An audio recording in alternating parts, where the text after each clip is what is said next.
ason Bibli Abraham hinkrep ason Damang hudul si krep nenon Nepezog non hempu nepan Nebantu non gang tingpen team Nekiwirana dambong ason Japon on agizog akrong Ini pachilar no Ardam kete Jehovah Ang pansine kachiki Ne bezong non empu nepan Non nepan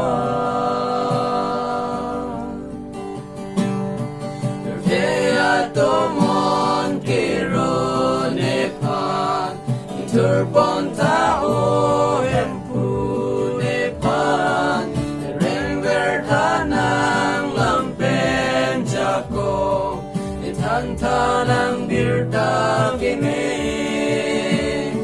Karjong kang tirpen ijadunra Ang bencerap heson pip lang ta Ang hon penerung rapi break ta Irmene pan pinong Ardam kete Jehovah Ang pansine kachiki Ni bezong non hempu nepan Non nepan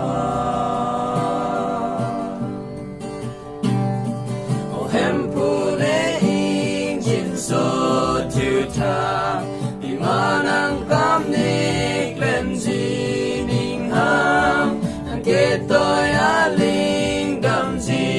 hempu Ang kanghon za komplip lenon